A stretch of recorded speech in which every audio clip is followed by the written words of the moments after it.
Don't forget to subscribe, only 99% of you guys are. Season 2 of Overwatch is here after the hell that was during Season 1. We are now onto a brand new season of Overwatch with some brand new reworks of the rank system, as well as the introduction to our first brand new hero into the game, that is Ana.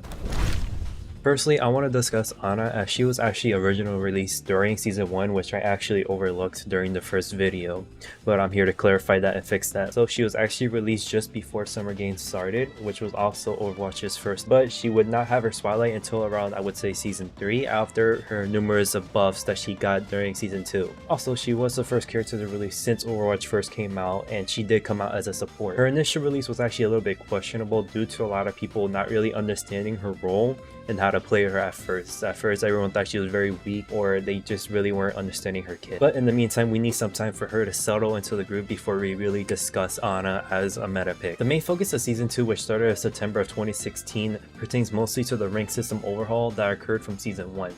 Instead of it having a 1 through 100 system like how it was back in Season 1, we have the system that we're all familiar with today, ranging from 1 through 5,000, with name ranks ranging from Bronze, Silver, Gold, Platinum, Diamond, Master, Grandmaster, Top 500. With this system was the removal of and a leaderboard system to check where you ranked amongst the top 500 competitors. Enough about rank though, what was the real meta of Season 2? Well, viewer who asked, we have our main two supports, Lucio and Zenyatta. Yeah, you heard that right, Zen Lucio.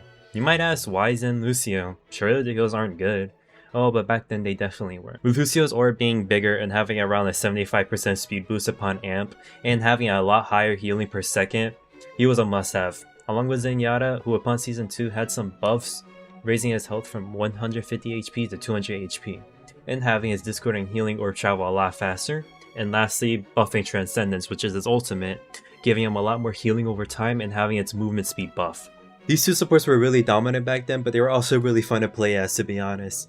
Along with some Mercy being played because of her ult getting readjusted, making it safer for her to resurrect her team by giving her some invincibility. That was pretty OP, to be honest. As for DPS, there was Genji, but he has been nerfed to the ground because they got rid of his ledge dash and triple jump, along with a nerf to his ultimate duration going from 8 seconds to 6 seconds. So because Zen was also pretty decent in the meta, he also countered Genji's Dragon Blade. But other than that, it was mostly whoever you really wanted to play in the DPS. There were some notable buffs later on in the season, most notably Hanzo, who had his arrows changed to move at a much faster rate than what they were originally back in Season 1. But with Season 2, there was also a small caveat. Blizzard has brought on hero limits. So instead, back then in Season 1, there was no hero limits. You could play double Tracer, double Winston, whoever you wanted.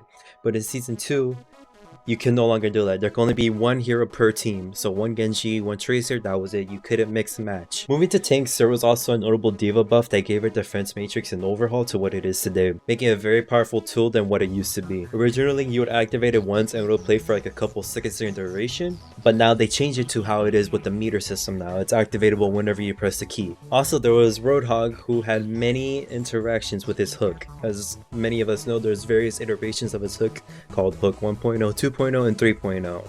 Now, back in Season 2, this is when Blizzard changed it to Hook 2.0, where they try to address some of the issues with his hook hooking people through walls and floors. So basically, they wanted to add a system where if they're out of line of sight, the hook would break. Sometimes the system would actually work and the hook would actually break during appropriate times, but there was also other times where it would break when Roadhog was right in front of the target, or it would still pull people through floors and walls. Just shortly after these changes, Overwatch would receive its very first map, Eichenwald, added to the game. The reception to the map was fantastic actually, as it's very rich environment with amazing design. Albeit with a few design flaws at first, it was great nonetheless. Shortly after the new map release actually, we got our second event, which was named Halloween Terror, which brought a brand new PvE mode for the first time, along with some very new brand new amazing skins. Alright, so that brings the Season 2 rewind to a close. Though I wrapped it up pretty nicely and fixed up some stuff that I missed before. I think you're forgetting about one thing that happened.